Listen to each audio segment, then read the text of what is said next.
All right, we got the Minnie Fox Show today. We're here on the couch with Rick Warren. Rick Warren, can you believe I actually got Rick Warren to sit still? He doesn't sit still, he moves. But he's sitting still today, so we're going to take advantage of the fact that you're sitting still, the time that I have you. Ladies, I got him to myself for a few minutes. This is the great Minnie Fox. I'm so happy. The legend herself. Hey, you know you've arrived when you be on the Minnie Fox Show. Uh-oh. So I think I've arrived. You've arrived? So I'm going to sit still. He going to sit still, and he's going to, anything Rick touches comes alive. So he's going to touch my Minnie Fox cup. It's a good cup, too. It's a good cup. You know, the other guys got it on their night shows, you know, so I had to get my cup. There you go. That's right. That's right. Rick, it's so wonderful to have you here. I know you're visiting Vegas. You just did a really big event recently. Yeah. And I want to talk to you about 10 years ago. Let's take the time back a little bit. Let's go When you get started, you were in Los Angeles. The BMA Music Awards was just beginning to get its feel and get its recognition, and along the way you were recognizing all of the artists in different categories as your show began to grow. Give us a little background on what you did in the BMA Music Awards and your humble beginnings. Well, yeah, you know, we started the BMA to recognize the stars of today, tomorrow, and we call it the stars forever. And these are your rising stars, your stars that are currently popular, and also your living legend. And we wanted to make sure that we had a place that always make sure that they are kept in the highest regard, and given an opportunity for our new stars to connect with the legends and the stars of today, so that soon they could have their creativity showcased and become stars of tomorrow. So our mission, and it still holds to this day, is to make sure that there's a place and an opportunity for everyone to shine, for everyone to be successful, and to grow. And for those living legends that are kind of in the twilight of their music careers, to make sure that we honor their legacies, because it's those legacies that make everything else possible, and make everybody else's dreams come true. So tell me 3 living legends that you've already given a recognition to. 3? How about 3,000? Well, you only got time to give me 3. Give me 3, Rick Warren. Well, let's go with Marvin Gaye. Woo! Let's go with Stevie Wonder. Yes. Let's go with the Temptations. The Temptations. Let's go with Tower Power. Let's go with Howard Hewitt, Evelyn Champagne King, The Whispers, Joe Jackson, Michael Jackson, the Jackson. We have the Michael Jackson Award that we give out. Okay. It's a beautiful guitar that we give out to everyone, and it's the Michael Jackson Award. But one of the things that we do that a lot of other award shows do not do is we recognize the musicians in the bands too. Yes, you do. Right, and so some of these musicians are very popular, and they've created like recently we just did Randy Crawford, but we also done Greg Fillinganes. Okay. Right, and we recognize Greg Fillinganes, and we've done Patrice Rushen. Yes, right? I was there when you did Patrice Rushen. And beautiful. And so we've done some incredible artists, and we've done some ones that kind of in the background. Induga, the drummer. Okay. Right, and so these people that are legends within the music industry.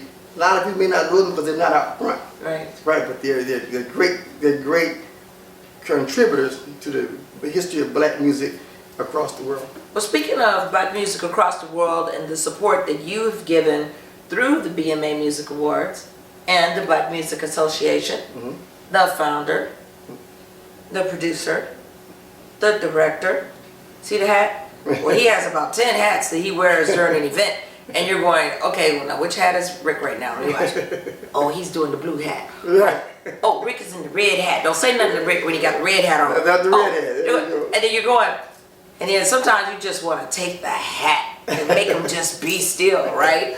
Speaking of hats, you see what he has on right now. Rick has always been a phenomenal dresser. We coordinate. You've always been a phenomenal dresser.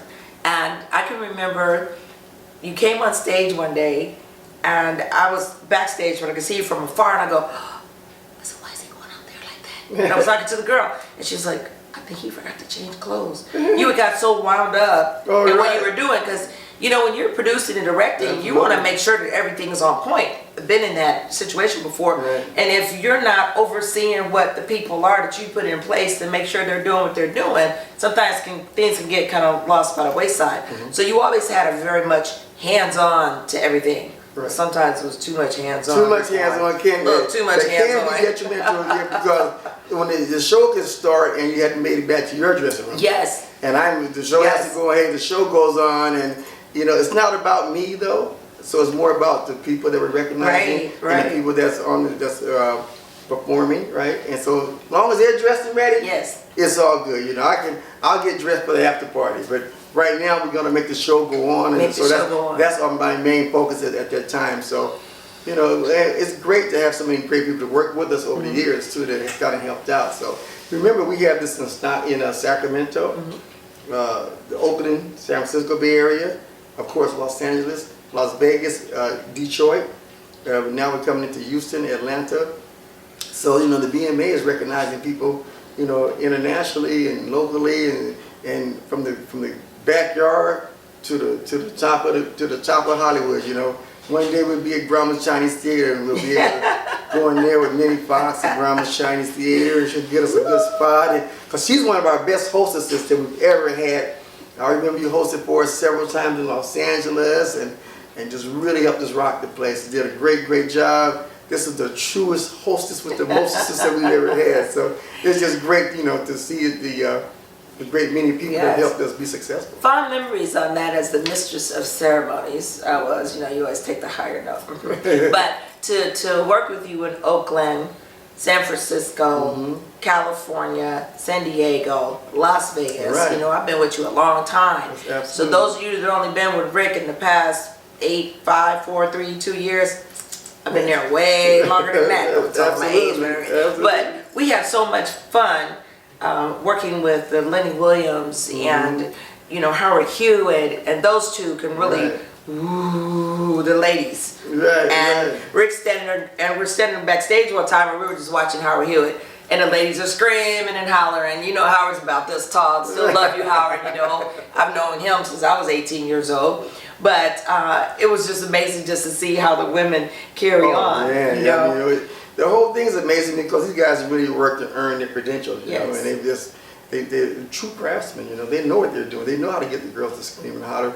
And that's why we like to get our new artists, right, to watch their mannerisms, because you know, this is tried, tested, and proven true. So they know what they're doing, and so if you want to learn from the best, right?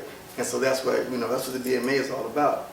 But we're going to go to a break at this point, and when we come back, we're going to find out more about the BMA Music Awards, the Black Music Association, and why Rick Warren is the man you need to know. We'll be right back after this message.